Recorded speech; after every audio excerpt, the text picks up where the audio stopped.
നമ്മുടെ റഹീമിനോട് Saudi Arabia ചെയ്യുന്ന നെറികേട് നിങ്ങൾ കണ്ടില്ലേ?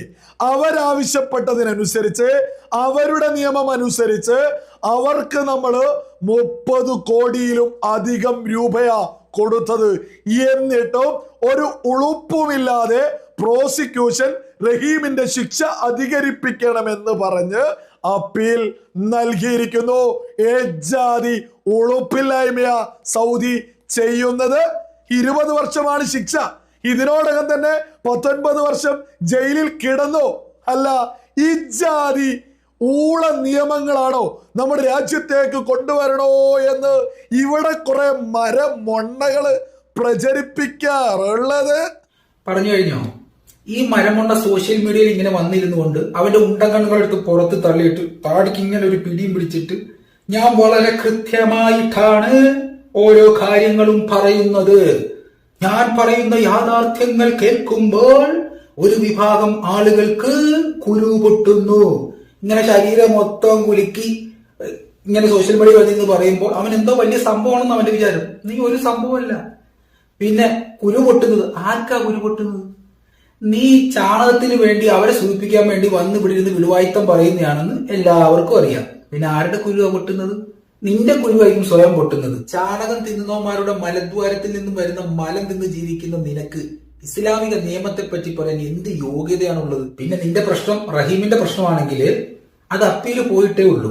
അതിന് വിധി വന്നിട്ടില്ല. വിധി വന്നിട്ട് ശേഷം നീ ഇവിടെ വന്ന് കണവണ പറ.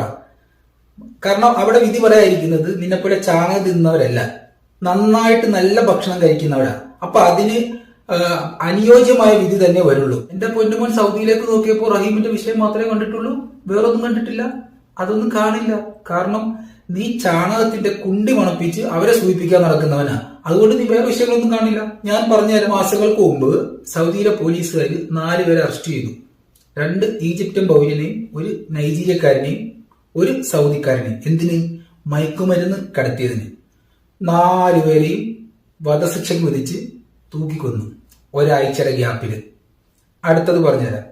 ഒരു പിഞ്ച് ബാലനെ പ്രകൃതി വിരുദ്ധ പീഡനത്തിന് ഇരയാക്കിയതിന് 1 സൗദി പൗരനെ തൂക്കിക്കൊന്നു. ഒരാഴ്ച പോലും എടുത്തില്ല. പിന്നെ ഒരു ചാരപ്രവൃത്തി നടത്തിയ 1 സൗദി പൗരനെ തൂക്കിക്കൊന്നു. അതും ഒരാഴ്ച എടുത്തില്ല. ഇത് സൗദിയിലെ കാര്യമാണ് പറയുന്നത്. ഇനി നമുക്ക് ഇന്ത്യയിലേക്ക് പോവാം. വർഷങ്ങൾക്ക് മുമ്പ് ആസിഫ ബാനു എന്ന് പറയുന്ന ഒരു പിഞ്ച് പൈതലിനെ ക്ഷേത്ര സന്നിധിയിൽ വെച്ച് ഒരു വിഭാഗം കൃമികീടങ്ങൾ ക്രൂരമായി പീഡിപ്പിച്ച് കൊന്നത് എന്റെ പൊന്നുമ കേട്ടിട്ടുണ്ടാവുമോ? അവന്റെ അവസ്ഥ ഇപ്പൊ എന്താണ്? മട്ടൻ ബിരിയാണിയും ചിക്കൻ ബിരിയാണിയും കൊടുത്ത് തടിച്ച് കൊഴുപ്പിച്ച് സൂക്ഷിച്ചിരിക്കുകയാണ്. നേരെ മറിച്ച് അത് സൗദിയിലാണെങ്കിലോ തൂക്കിലേറ്റും. അതാണ് സൗദി നിയമം. പിന്നെ അടുത്തത് പറയാം. ഇന്ത്യയുടെ ജനാധിപത്യത്തിന്റെയും മതേതരത്വത്തിന്റെയും പ്രതീകമായിരുന്ന ബാബരി മസ്ജിദ് തകർത്തപ്പോൾ അതിലെ കേസ് വന്നപ്പോൾ ആ കേസിൽ ഇങ്ങനെ വിചാരണ പോയി അതിലെ പല പ്രതികളും ചത്തുപോയിട്ട് പോലും അതിന്റെ വിചാരണ തീർന്നിട്ടില്ല. അവസാനം ഉത്തരം പുറപ്പെടുവിപ്പിച്ചപ്പോൾ തന്നെ ജീവിച്ചിരിക്കുന്നവർ ഒരുപാട് പേര് പ്രതി ഉന്നതന്മാരുണ്ടായിരുന്നു. അവരുടെ രോമത്തിൽ തൊടാൻ പോലും കഴിഞ്ഞോ? അതാണ് നമ്മുടെ നാട്ടിലെ നിയമം. സൗദിയിലാണെങ്കിൽ തൂക്കിക്കൊന്നേനെ. ഇനിയുണ്ട്, പറഞ്ഞുതരാം. നമ്മുടെ കേരളത്തിൽ പോവാം. ഗോവിന്ദച്ചാമിയുടെ അവസ്ഥ ഇപ്പൊ എന്താ? ഒരു പാവപ്പെട്ട പെണ്ണിനെ പീഡിപ്പിച്ച് കൊലപ്പെടുത്തി ഗോവിന്ദച്ചാമിയുടെ ലുക്ക് ഇപ്പൊ പോയി നോക്ക്. മട്ടൻ ബിരിയാണി ചിക്കൻ ബിരിയാണി തിന്ന് ഇപ്പൊ സൽമാൻ ഖാന്റെ ലുക്കാ. അതൊക്കെ പോട്ടെ. ഈ അടുത്ത സമയത്തുണ്ടായ ഷഹബാസ് പൊന്നുമോൻ തല്ലിക്കൊന്ന അവന്മാർക്ക് എന്താ കൊടുത്തത്?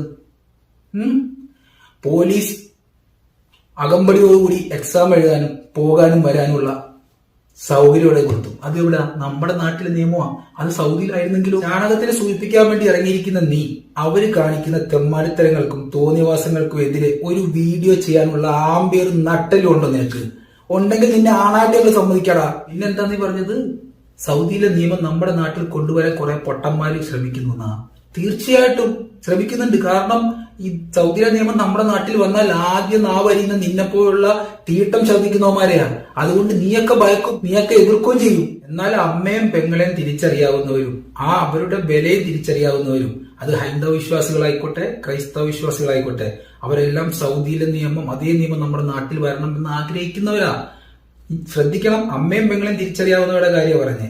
അല്ലാതെ അമ്മ പോയാലും പെങ്ങള് പോയാലും എനിക്ക് 3 നേരം തിന്നാൻ തീട്ടം കിട്ടാൻ മതി എന്ന് ചിന്തിക്കുന്ന നിന്നെ പോലുള്ളവരുടെ കാര്യമല്ല ഈ പറയുന്നത്. സൗദി സൗദി എന്ന് നീ കേട്ടിട്ടേ ഉണ്ടാവുള്ളൂ എന്ന് തോന്നുന്നു. കാരണം നിന്റെ സംസാരത്തിൽ നമുക്ക് മനസ്സിലാവും നീ പോയിട്ടില്ലെങ്കിൽ ഒന്ന് പോകണം, രാത്രി കാലങ്ങളിൽ ഒന്ന് സഞ്ചരിക്കണം.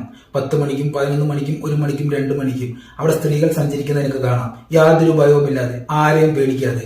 നമ്മുടെ നാട്ടിൽ ഒരു 8 മണി കഴിഞ്ഞ് നിന്റെ പെങ്ങളെയോ ഭാര്യയോ നീ ഒന്ന് ഇറക്കി വിട്ടേ, പിറ്റേ ദിവസം ഏതെങ്കിലും പൊന്തക്കാട്ടിൽ ഉടുതുണി പോലും ഇല്ലാതെ കാണും. അതാണ് നമ്മുടെ നാട്ടിലെ അവസ്ഥ. സൗദി നിയമം നാട്ടിൽ വരണമെന്ന് സ്ത്രീകളെ ബഹുമാനിക്കുന്ന ഒരു വിഭാഗം ആളുകൾ ആഗ്രഹിക്കുന്നുണ്ട്. നിന്നെപ്പോലുള്ള മരമണ്ണങ്ങൾ ആഗ്രഹിക്കില്ല. കാരണം സൗദി നിയമം വന്നാൽ നിന്നെപ്പോലെ മരമണ്ണങ്ങളെ ആദ്യം പിടിച്ച് അകത്താക്കുള്ളൂ, ഇല്ലെ ആദ്യം പിടിച്ച് തൂക്കിക്കൊല്ലുള്ളൂ. അതുകൊണ്ട് നിങ്ങൾക്ക് ഭയം ഉണ്ടാവും. പിന്നെ ഇടയ്ക്ക് നീ ഒന്ന് പറഞ്ഞല്ലോ, ഏതോ ഒരു വീഡിയോയിൽ നിന്നെ ഭീഷണിപ്പെടുത്തുന്നോ വധശ്രമം നടത്തിയെന്നോ. നീ മനുഷ്യനെ ചിരിപ്പിക്കാൻ വരുന്നതാണ് ഇതില്. എടാ, സെപ്റ്റിക് ടാങ്ക് തുറന്നാല് അതിന് ദുർഗന്ധം മാത്രമേ വരുള്ളൂ എന്ന് എല്ലാ പൊട്ടന്മാർക്കും അറിയാം. അറിഞ്ഞുകൊണ്ട് ആരെങ്കിലും ആ സെപ്റ്റിക് ടാങ്ക് തുറക്കുവോ? അങ്ങനെ തുറന്നിട്ട് ആരെങ്കിലും ജയിലിൽ പോവോ? അങ്ങനെ പോയ ചരിത്രം ഉണ്ടോ?